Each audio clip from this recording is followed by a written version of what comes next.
হ্যাঁ আওয়ামী লীগ দিছে ওরে, ইন্ডিয়া দিছে ওরে, বুঝছাও। আচ্ছা এরপরের ঘটনা আর একটা ইন্টারেস্টিং, কারণ এইটা থেকে আরো পরিষ্কার হয়ে যাবে যে এই প্রভুপাদের বেসিকই ক্লিয়ার না।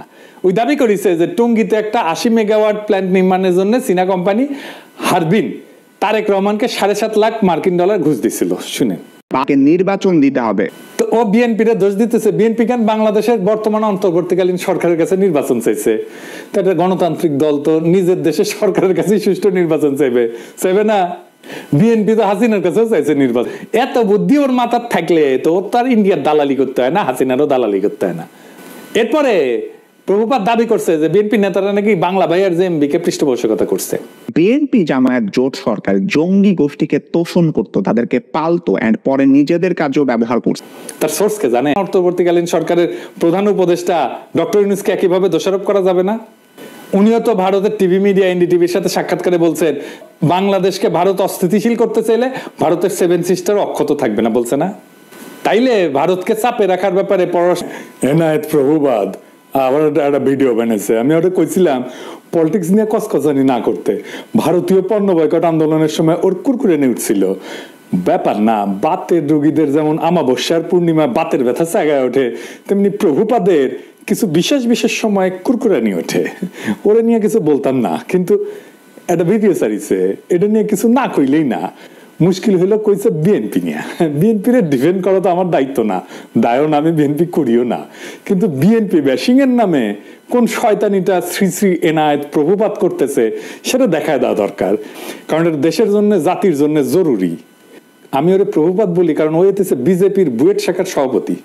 বাংলাদেশে বিজেপির পলিসি পার্সু করে, ঠিক যেভাবে ভারতীয় পণ্য বয়কটের সময় আমাদের পিছে লাগিয়েছিল, এখন বিএনপির পিছে লাগিয়েছে। তো এটা এখন বিএনপির পিছে লাগা হচ্ছে এখন বিজেপির পলিসি। মানে বিজেপি এখন জানে যে আওয়ামী লীগ আর তো আসবে না, কিন্তু বিএনপি যেন না আসে ক্ষমতায়, এটাই হইতেছে বিজেপির পলিসি। ও যেটা বলতে চাচ্ছে সেটা হচ্ছে আওয়ামী লীগ খারাপ, অবশ্যই ঠিক আছে, বিএনপি একই রকম খারাপ। বিএনপি একই রকম খারাপ একটা দল, এই বিএনপিকে ক্ষমতা আসতে দেওয়া যাবে না, ফেয়ার এনাফ। তো প্রভুবাদ আওয়ামী লীগের আমলে আওয়ামী লীগের শাসন নিয়ে কি কথা কবে পারছিল আপনারাই বলেন? তখন কিন্তু গোয়ার গু শুকায় গুটা হয়ে গেছিল, সেই সাহস হয় নাই। এখন ওর পৌরুষ জেগে উঠছে, বিপ্লবী হয়েছে, এখন এসেছে বিপ্লবী সাজিতে। ওই সময় কি কি করেছিল আসেন দেখি।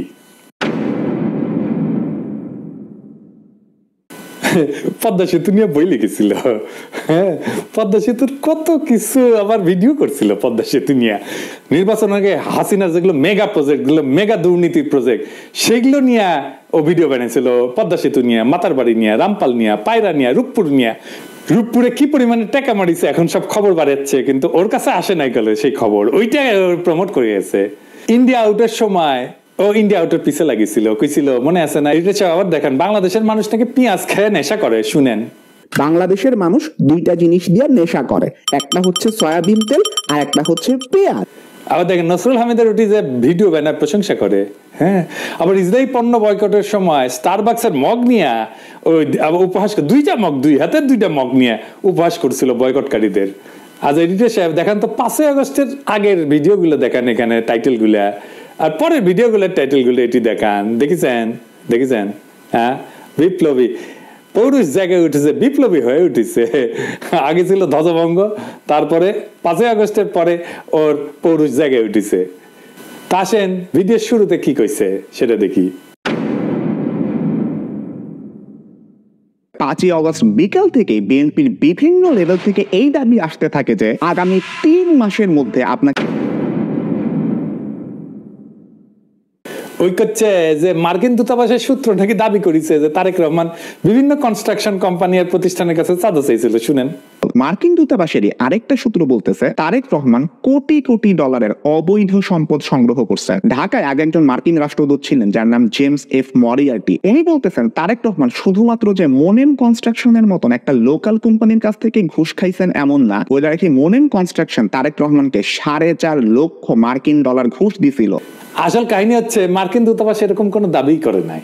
মার্কিন দূতাবাস তাদের কেবলে মানে যে সমস্ত কমিউনিকেশন পাঠায় আর কি, তার দেশে কোথায় কি আপডেট হচ্ছে এইগুলা লিখা পাঠায় এবং বিভিন্ন বিষয়ে ওয়াশিংটনের মতামত চায়। এরকম একটা কেবল যেটা পাঠানো হয়েছে 2008 সালে, এই প্রভুপাত ভিডিও বানায় ফেলছে যে তারেক রহমান চাঁদাবাজি করছে। দেখেছেন? মানে মানুষের তো ইন্টেলেকচুয়াল একটা অনেস্টি থাকবে, উনি কি আবার ছাত্র পড়ায় বুয়েটে, ছাত্র কি শিখবে ওর কাছ থেকে? ছাত্র সাবজেক্ট কি শিখবে জানি না, কিন্তু নৈতিকতা তো শিখবে না ওর কাছ থেকে। এখন প্রশ্ন হইতেছে যে মামলাগুলো হইলো গত 17 বছর, এই চাঁদাবাজি মামলার অগ্রগতি কি? ঘোড়ার ডিম, শূন্য। এটা চাঁদাবাজির মামলাও হাসিনা গত 17 বছরের কোনো আদালতে প্রমাণ করতে পারে নাই, এমনকি কোনো বিবাদী এই সমস্ত ভুয়া মামলা চালাইতেও চায় নাই। তো প্রভুবাদ কোত্থেকে পাইলো এগুলা? দেখেছেন কিরকম জাউরা, কিরকম জাউরা। এনায়েতের ভিডিওতে আমিন আহমেদ ভুইয়া নামে এক ব্যবসায়ীর কথা বলছে, যাকে নাকি তারেক রহমান হুমকি দিছিল চাঁদার জন্য। অথচ আমিন আহমেদ ভুইয়া নিজেই দাবি করছে যে তাকে জোর কইরা তারেক রহমানের বিরুদ্ধে মামলা করানো হয়েছিল। তো এডিটর সাহেব আগে দেখান প্রভুপাত কি কইছে। এই তারেক রহমান আল আমিন কনস্ট্রাকশনের মালিক আমিন আহমেদকে হুমকি দিছেন, তুমি যদি আমাকে $1.5 লক্ষ না দাও তাহলে তোমার কোম্পানি আমি বন্ধ করে দিব। তারপরে দেখান আমিন আহমেদ ভুইয়া কি কইছে। কারণ একটা স্থিতি বিষয় মামলাটি দেখুন বর্তমানে রাষ্ট্র বনাম তারেক রহমান সাহেব। আমি নিজে যদি উদ্যোগ হয়ে মামলা করতাম তাহলে তো মামলা চালুই থাকতো। আমার যদি উদ্যোগ বা ইচ্ছা থাকতো, আর স্বাভাবিক বিষয় আমি তার সময় কেন মামলা করতে যাব? কিন্তু আমার দলের সিনিয়র যুগ্ম মহাসচিব উনি নমিনেশন দিয়েছে, আমার সাথে রাজনীতি করি। মানে প্রভুপাদ ভিডিওতে যার নাম উল্লেখ করে দাবি করছে যে তার কাছে তারেক রহমান চাঁদা চাইছে, সে নিজেই বলতেছে যে তার কাছে তারেক রহমান টাকা চায় নাই, তাকে মামলা করতে বাধ্য করছে মইনুর আহমেদের সরকার। মানে ওই যে বলছে বিএনপি এর মধ্যে ক্ষমতায় আসেনি, মইনুরের পর আওয়ামী লীগ ক্ষমতায়, তাহলে ও তো এমন না জোরে চাপ দিয়ে বলছে বিএনপি, তাই না? এইটা গেল প্রথম ধাপ্পাবাজি। দ্বিতীয় ধাপ্পাবাজি ধরি, প্রভুপাত দাবি করেছে যে তারেক রহমান নাকি বাংলাদেশে সিমেন্টের সমস্ত চুক্তি থেকে 2% কমিশন নিয়েছিলেন। আর এক্সাম্পল সিমেন্স থেকে এই তারেক রহমান এবং তার ভাই আরাফাত রহমান কোকো ঘুষ নিছেন বলে কিন্তু অভিযোগ আছে। একজন প্রত্যক্ষ সাক্ষী জানাইতেছেন বাংলাদেশে সিমেন্সের যত চুক্তি হইতো তার থেকে প্রায় 2% কমিশন এই তারেক রহমান নিতেন। সিমেন্সের বিরুদ্ধে আমেরিকার যে মামলা হয়েছিল সেই মামলা 20 পৃষ্ঠার রায়ে কোন ডকুমেন্টে তারেক রহমান সিমেন্সের কাছে টাকা চাইছে বা তারেক রহমানকে সিমেন্স 1 টাকাও কখনো দিছে এমন কোন কথার উল্লেখই নাই। এই যে তাহলে এই তথ্য প্রভুপাত কোথায়? 8 আগস্ট প্রধান উপদেষ্টার সাথে চালু করবে কিনা, আরো দেশ পরিচালনার জন্য আওয়ামী লীগের একটা বিকল্প হইতে পারে কিনা।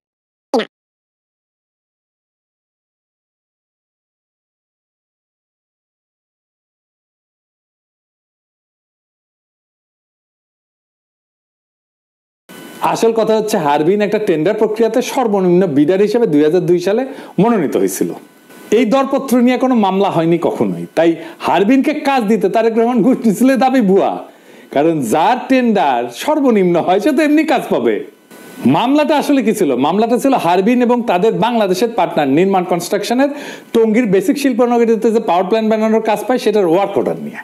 খাদিজা বেগম গিয়াসউদ্দিন আল মামুনকে দিয়ে পাওয়ার প্ল্যান্টের ওয়ার্ক অর্ডারটা তাড়াতাড়ি বের করে আনে। তো এটা কনসালটেন্সি ফি হিসেবে কিছু টাকা দিছিল বলে খাদিজা বেগম নিজে দাবি করছে আদালতে। খাদিজা বেগম পুরা মামলা কোথাও বলেন নাই যে এই টাকা তারেক রহমান খাদিজা বেগমের কাছে চাইছে বা দিতে বাধ্য করছে।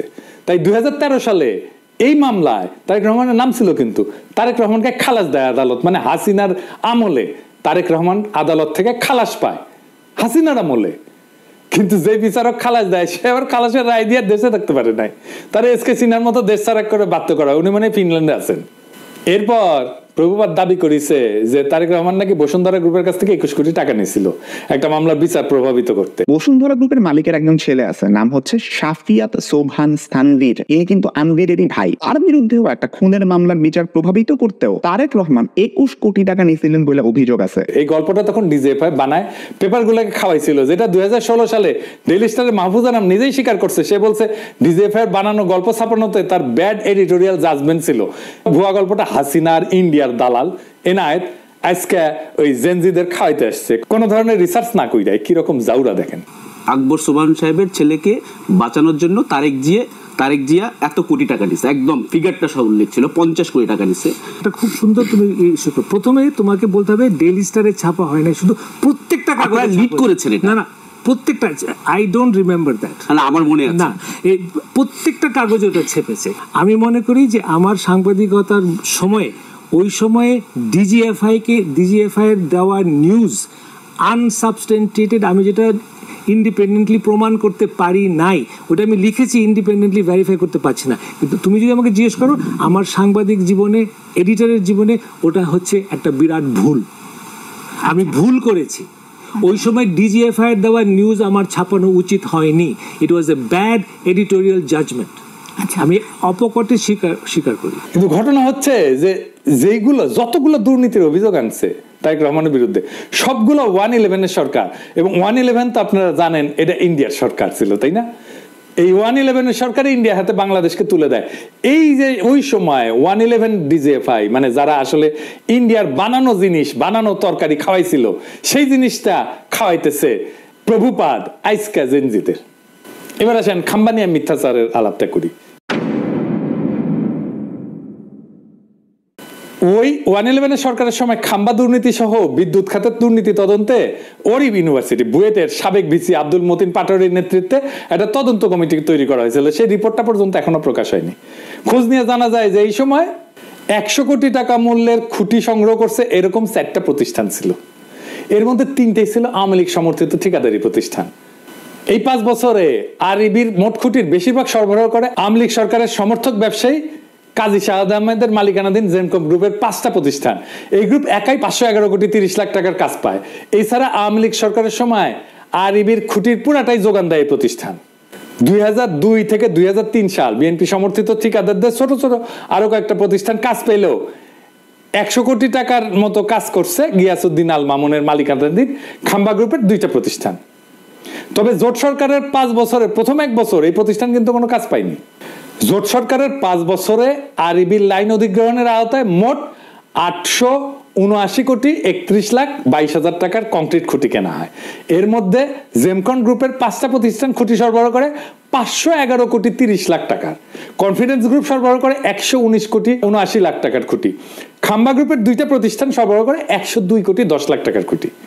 এবার এই যে সে পাশে লেখেন তো, কন্টেক্ট গ্রুপ সরবরাহ করে 85 কোটি 4 লাখ টাকার। এছাড়া টেস্কো পাওয়ার লিমিটেড 24 কোটি, রয়্যাল গ্রিন 13 কোটি, লুমেক রুম্বার 20 কোটি এবং অন্য একটা প্রতিষ্ঠান নাম ভুলে গেছি 25 লাখ টাকার একটা খুঁটি সরবরাহ করে। 2003-4 সালে আরইবির মোট খাম্বা কেনে 214 কোটি টাকার। এর মধ্যে জেমকন 104 কোটি, মানে অর্ধেকেরই। খাম্বা 41 কোটি, কনফিডেন্স 31 কোটি, কন্টেক্ট 26 কোটি, টেস্কো পাওয়ার 20 কোটি, রয়্যাল গ্রিন 5 কোটি টাকার কাজ পায়। 2004-5 সালে আরইবির মোট খুঁটি কেনে 194 কোটি টাকা। এর মধ্যে জেমকন 87 কোটি টাকা, খাম্বা মাত্র 29 কোটি, কনফিডেন্স 27 কোটি, কন্টেক্ট 21 কোটি, রয়্যাল গ্রিন 5 কোটি টাকা, অন্য একটা কোম্পানি 2 কোটি টাকার কাজ পায়। 2005-6 সালে 127 কোটি টাকা কাজের মধ্যে জেমকন 68 কোটি, খাম্বা 25 কোটি, কনফিডেন্স 25 কোটি, কন্টেক্ট 11 কোটি, রয়্যাল গ্রিন 2 কোটি টাকার কাজ পায়। তাহলে দেখা যাচ্ছে খাম্বার সাথে দুর্নীতিতে ওতপ্রোতভাবে জড়িত ছিল আওয়ামীপন্থী ব্যবসায়ী কাজী শাহাদের জেমকন গ্রুপ, তাই না? হিসাবটা কি বলে? হিসাব তো পাক্কা হিসাব, আপনি নিয়ে আসতে পারেন, এখনো নিয়ে আসতে পারেন, এইসব তো সরকারের কাছেই আছে। তো খাম্বা কি প্রভুপাত পাশাই ঢুকাইছে? হ্যাঁ, খাম্বা বেচলো আওয়ামী লীগ আর প্রভুপাতের পশ্চাতে ঢুকলো বিএনপির খাম্বা। এবার আসেন জিয়া অরফানেজ ট্রাস্ট নিয়ে কথা কই। 6 number example, Zia orphanage trust fund আছে যেখানে এতিমদের জন্য টাকা আসে। ওই ফান্ডের অ্যাকাউন্ট থেকেও 2 কোটি টাকা হাতে আনেন এই তারেক রহমান। উনি তার নিজ শহর বগুড়াতে একটা জমি কেনার জন্য এই ট্রাস্টের তহবিলের টাকা ইউজ করে। ওই দাবি করেছে যে জিয়া অরফানেজ ট্রাস্ট ফান্ডের অ্যাকাউন্ট থেকে 2 কোটি টাকা হাতায় নিয়ে তারেক রহমান বগুড়া একটা জমি কিনছিল। সত্য ঘটনা হচ্ছে তারেক রহমান কোনো টাকা হাতায় নিয়ে জমি কেনে নাই। এই জমি কেনা হয়েছিল জিয়া অরফানেজ ট্রাস্টের নামে। দেখেন, যেটাই মামলার রায় বলা আছে, তারেক রহমান অরফানেজ ট্রাস্টের টাকায় নিজের নামে কোনো জমি কেনে নাই। এটা হাসিনার আদালতও বলে নাই, কোনোদিন দাবিও করে নাই, কিন্তু হাসিনা আর ইন্ডিয়ার দালাল এনায়েত প্রভুপাত দাবি করিচ্ছে। এবার আসেন রাজনৈতিক ষড়যন্ত্র নিয়ে আলাপ করি। দ্বিতীয় এক্সাম্পল, 10 ট্রাক অস্ত্র। বাংলাদেশের ইতিহাসে সর্ববৃহৎ অস্ত্র আর গোলা বারুদের চালান আটক করা হয় 2004 সালের 1 এপ্রিল রাতে। তো প্রভুপাত হঠাৎ কইরা দুর্নীতি বিশেষজ্ঞ থেকে রাজনৈতিক ষড়যন্ত্র বিশেষজ্ঞ হয়ে গেল, ব্যাখ্যা করতে আসছে 10 ট্রাক অস্ত্র মামলা নিয়ে। তো 10 ট্রাক অস্ত্র মামলার ব্যাপারে আমাদের প্রভুপাদের দেখা যাচ্ছে যে আমাদের দেশের মানুষের উপরে ভরসা কম, তাই সব সূত্র হচ্ছে ভারতীয় গোয়েন্দারা, যারা 10 টাকা অস্ত্রের দোষ চাপায় বাংলাদেশকে বিপদে ফেলতে বদ্ধপরিকর ছিল। এখানে যদি বিএনপির কোনো ভুল থাকে তাহলে কি বর্তমান অর্থনীতি কি বিএনপির ভুল ছিল? এই নীতির কারণে বিএনপির ভোট পেতে বাধা থাকবে কেন? আবার নিজেই বলছে যে বিএনপি ক্ষমতা আঁকড়ে ধরে রাখতে চায়নি, সেটা কি প্রমাণ করে না যে বিএনপি গণতন্ত্র চাইছে বারবার? আমরা এই প্রসঙ্গে পরে আসবো। এরপর সে ব্যাখ্যা করতে গেল 21 আগস্টে গ্রেনেড হামলা। এও দাবি করেছে যে মুফতি হান্নান নাকি 2004 সালে 14 আগস্ট হাওয়া ভবনে বসে পরিকল্পনা করছে। আমরা 21 আগস্ট বোমা হামলা। ডেইলি স্টারের 2009 সালের একটা রিপোর্টের মতে 2004 সালের 14 আগস্ট রাতে হাওয়া ভবনে বসে স্বরাষ্ট্র প্রতিমন্ত্রী বাবর, উপমন্ত্রী পিন্টু সহ জঙ্গি সংগঠন হুজির নেতারা বৈঠক করে শেখ হাসিনাকে গ্রেনেড হামলার মাধ্যমে মেরে ফেলার পরিকল্পনা করে। তো এইবার একটু মুফতি হান্নানের জবানবন্দিটা দেখি তো। মুফতি হান্নান 21 আগস্টের গ্রেনেড হামলার ব্যাপারে 2টা জবানবন্দি দিয়েছে। প্রথমটা 2007 সালে, যেটার ভিত্তিতে মামলা বিচার শুরু হয়ে গেছিল, কিন্তু সেই জবানবন্দিতে তারেক রহমানের হাওয়া ভবনের নাম নিশানাও ছিল না। এই জন্য শেখ হাসিনা 2009 সালে মুফতি হান্নানকে রিমান্ডে নিয়ে নির্যাতন করিয়া তারেক রহমানের হাওয়া ভবনের নাম বের করার দায়িত্ব দেয় তার বিশ্বস্ত দালাল আব্দুল কাহার আকন্দকে। এরপরে 120 দিন রিমান্ডে নির্যাতনের পর মুফতি হান্নানকে দিয়া জোর কইরা 2011 সালে বলানো হয় যে এই হামলার আগে সে হাওয়া ভবনে তারেক রহমানের সাথে দেখা করছিল। এই জন্য 2024 সালের নির্বাচনে আব্দুল কাহার আকন্দকে হাসিনা নৌকা মার্কা প্রার্থী করে। এই দেখেন, এই নির্বাচনে আওয়ামী লীগ থেকে আমাকে নৌকা মার্কা প্রদান করা হয়েছে। আমাদের জাতির জনক বঙ্গবন্ধু শেখ মুজিবুর রহমান ও তার পরিবারের সকল সদস্য, একমাত্র মাননীয় প্রধানমন্ত্রী শেখ হাসিনা এবং তার বোন শেখ রেহানা বাদে সবাইকে হত্যা করা হয়েছে। এমনকি 10 বছরের শিশু রাসেলকেও হত্যা করা হয়েছে। আপনারা জানেন 21 বছর সংগ্রাম করে এই মাননীয় প্রধানমন্ত্রী 1996 সালে আবার ক্ষমতায় আসেন। ক্ষমতায় আসার পর বঙ্গবন্ধু হত্যা মামলা রুজু হয়। এতদিন এই হত্যা মামলা রুজু করতে দেওয়া হয়নি এবং সেই মামলার তদন্তভার আমাকে দেওয়া হয়। সেই মামলাটিও আমি পরবর্তী তদন্ত করি এবং সঠিক পথে নিয়ে আসি। এই সমস্ত মামলা করার কারণে আমাদের আওয়ামী লীগ, যেটা একটি পুরাতন দল, সেই আওয়ামী লীগকে ধ্বংসের মুখ থেকে রক্ষা করা সম্ভব হয়েছে এবং আওয়ামী লীগের রাজনীতিকে টিকিয়ে রাখার ব্যবস্থা করা হয়েছে। আমাদের মাননীয় প্রধানমন্ত্রী আমাকে নৌকা মার্কা দিয়েছেন। এইদিকে মুফতি হান্নান এই জবানবন্দি দেওয়ার সাথে সাথে প্রত্যাহারেরও কিন্তু আবেদন করে। এই জবানবন্দি ছিল পুরাই বানোয়াট। আমি বলবেন যে আপনি বললেই বানোয়াট হয়ে যাবে, আছে না একটা জিনিস দেখি, মজার জিনিস। এটা বানোয়াট কেন? মুফতি হান্নান কবে কত তারিখে হাওয়া ভবনে তারেক রহমানের সাথে দেখা করতে গেছিল সেটা মনে করতে পারে নাই, তাই তার সাক্ষ্যে লেখা ছিল তারিখ এবং সময় মনে পড়ছে না। অথচ হাওয়া ভবনে তার বৈঠক ছাড়া বাকি সমস্ত ঘটনার তারিখ সহ বিস্তারিত বর্ণনা করছে মুফতি হান্নান। শুধু হাওয়া ভবনের মিটিংটার তারিখ তার মনে নাই। এখন আসেন একটা আদালত কিভাবে কাজ করে বোঝায়। কারণ হাসিনার আর মোদির ঘেটুপুত্র এনায়েত প্রভুপাদ আবার এগুলো বুঝবে না। আদালতে একটা মামলা যাওয়ার আগে পুলিশ তদন্ত করে সম্ভাব্য দায়ী ব্যক্তিদের নামে চার্জশিট দেয়। এরপর আদালত এই চার্জশিট গ্রহণ করে বিচার শুরু করে। বিচারে বাদী এবং বিবাদী পক্ষ তাদের পক্ষে সাক্ষী হাজির করে। এছাড়া আসামিদেরকেও হাজির করা হয়। সবাইকে দুই পক্ষের আইনজীবীরা জেরা করে, মানে বিভিন্ন প্রশ্ন জিজ্ঞেস করে ঘটনার সত্যতা নির্ধারণের চেষ্টা করে। এই জেরার পর সবার যুক্তি তর্ক শুনে আদালত রায় দেয়। এখন খালি মুফতি হান্নান কেন, তার বাপও যদি জবানবন্দি দেয় যে তার 21 আগস্টে বোম মারছে তারেক রহমানের কথা, কিন্তু আদালতের জেরায় যদি প্রমাণ হয় তাদের দাবি মিথ্যা, তারা খালাস পেয়ে যাবে। আর যদি তাদের জেরা করার কোনো সুযোগই দেওয়া না হয়, সেটা হচ্ছে একটা ক্যাঙ্গারু কোর্ট, যেখানে কোনো সুষ্ঠু বিচার হয় না। তাহলে যেখানে 21 আগস্টের এই পুরা মামলায় মুফতি হান্নানের জবানবন্দির উপর তৈরি, সেই মুফতি হান্নানকে এই মামলায় জেরারই সুযোগ দেওয়া হয় নাই, বুঝছেন?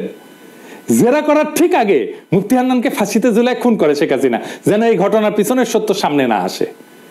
বুঝছেন তো কি রকম ক্যাঙ্গারু কোর্ট, কি আদালত, কি রায়, কি বিচার হয়েছে। মুফতি হান্নানের জবানবন্দি ছাড়া এই মামলার বিচারিক প্রক্রিয়াতে কেউ দাবি করে নাই যে হাওয়া ভবনে কোনো মিটিং হয়েছিল, যেখানে এই হামলার সিদ্ধান্ত নেওয়া হয়েছিল। আর মুফতি হান্নানকে অকথ্য নির্যাতন করে একটা জবানবন্দি আদায় করলে সে জবানবন্দির কোথাও এই মিটিং এর তারিখের উল্লেখ নাই, আগে বলছি। কিন্তু হাসিনার দালাল, ইন্ডিয়ার দালাল এনায়েত প্রভুপাদ জেনে গেছে যে মিটিং ঠিক 14 আগস্ট হয়েছিল। শুনেন, ডেইলি স্টারের 2009 সালের একটা রিপোর্টের মতে 2004 সালের 14 আগস্ট রাতে হাওয়া ভবনে বসে স্বরাষ্ট্র প্রতিমন্ত্রী বাবর, উপমন্ত্রী পিন্টু সহ জঙ্গি সংগঠন হুজির নেতারা বৈঠক করে শেখ হাসিনাকে গ্রেনেড হামলার মাধ্যমে মেরে ফেলার পরিকল্পনা করে। কই পাইছে? প্রমাণ দেখাতে পারবো? ওকে বলবেন প্রমাণ দেখাইতে। মানে যে হামলা করছে সে মনে করতে পারতেছে না কবে হয়েছে মিটিং, আর এনায়েত প্রভুপাদ যাই না বসে আছে। বাবা, কঠিন তালেবর। দেখেছেন, অপরাধী সব জায়গায় তার অপরাধের চিহ্ন রেখা যায়। মিটিং এর তারিখটা এখানে কেন গুরুত্বপূর্ণ এটা বোঝা দরকার। মিটিং এ যারা উপস্থিত ছিল তারা সবাই রাষ্ট্রের গুরুত্বপূর্ণ ব্যক্তি। 2জন এমপি, গোয়েন্দা বাহিনী প্রধান, তারেক রহমান নিজে। তো এত গুরুত্বপূর্ণ মানুষ যাদের প্রত্যেকের সাথে তো অনেক লোক থাকে, তাই না? তাদের এপিএস থাকে, বডিগার্ড থাকে, ড্রাইভার থাকে, আরো অনেক স্টাফ থাকে তাদের সাথে। কিন্তু কেউ কিন্তু একা না, আমাদের মতো না, সাধারণ মানুষ না। তাদের প্রত্যেকটা মিটিং এর শিডিউল থাকে যেগুলো তার পিএসরা ম্যানেজ করে, এবং অনেকের সাথে মিডিয়ার লোকজনও থাকে তো সার্বক্ষণিক, তাই না? এখানে তো দেখবে কোথায় যাচ্ছে, কি করতেছে, সব জায়গায় মিডিয়ার লোকজন থাকবে। তাই রাষ্ট্রীয় দায়িত্বপ্রাপ্ত কোনো গুরুত্বপূর্ণ ব্যক্তি কোনো নির্দিষ্ট তারিখে মুফতি হান্নানের যদি উল্লেখ করতো, তাহলে বের করে ফেলা যেত যে গুরুত্বপূর্ণ ব্যক্তিরা সেদিন হাওয়া ভবনে ছিলেন না, এই পুরো মামলায় ডিসমিস হয়ে যেত। তাই সরকারি এই বানোয়াট জবানবন্দিতে জোর করে মুফতি হান্নানকে দিয়ে দেখায় যে যখনই তারিখের কথা আসছে তখন মুফতি হান্নানকে বলতে হয়েছে যে তারিখ আর সময় মনে নাই। এই এমপি, এতগুলো এমপি, 2 জন এমপি, স্বরাষ্ট্রমন্ত্রী, তারপরে তারেক রহমান, এতগুলো লোকের একটা দিন হাওয়া ভবনে গেছে, ওইটা বাইর করা যাবে যদি এটা ঘটে থাকে সত্যি সত্যি। কিন্তু নভেম্বরে সেখানে তারা লিখছিল যে বাংলাদেশের দুর্নীতি দমন কমিশন তারেক রহমানের বিরুদ্ধে বিভিন্ন অভিযোগ আনছে, যার মধ্যে আছে অমুক কনস্ট্রাকশন ফার্ম থেকে চাঁদা দাবি, তমুক প্রতিষ্ঠান থেকে চাঁদা দাবির অভিযোগ। এটা রিপোর্টিং, এইটা মার্কিন দূতাবাসের কোনো অভিযোগ না। একটা দাবিও কিন্তু মার্কিন দূতাবাস বা তাদের কোনো সূত্র করতেছে না। এই অভিযোগ আনছে মইনুল আহমেদের সরকারের দুর্নীতি দমন কমিশন, যারা তখন -2 ফর্মুলা বাস্তবায়নে ব্যস্ত, আর আমেরিকা দূতাবাস সেই মামলাগুলোর বর্ণনা করতেছে, আর কিছু না। কিন্তু এই মামলাগুলো কিভাবে হয়েছে সেটা একটা বর্ণনা কিন্তু আছে মহিউদ্দিন আহমেদের বই 1/11-তে। এই মামলাগুলো হয়েছিল সরাসরি মইনুল আহমেদের নির্দেশে, যদিও তখনকার এনবিআর বা দুদক কেউই তারেক রহমানের বিরুদ্ধে কিছুই পায় নাই।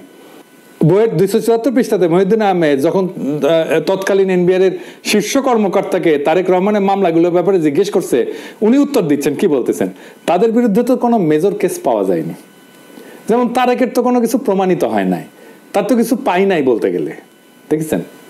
এবং এই 1/11 বইতে খুব বিস্তারিতভাবে লেখা আছে কিভাবে মইনুল আহমেদ বাধ্য করছিল এই সমস্ত মামলা দিতে। এবং আমরা সবাই জানি যে কিভাবে তখন ব্যবসায়ীদের তুলে নিয়ে বিভিন্ন রাজনীতিবিদদের বিরুদ্ধে মামলা করতে বাধ্য করা হইতো।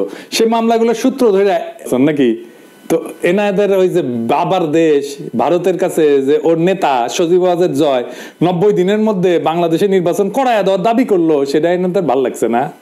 হ্যাঁ, দেখেছেন? আসেন একে একে অন্য অভিযোগগুলো দেখি।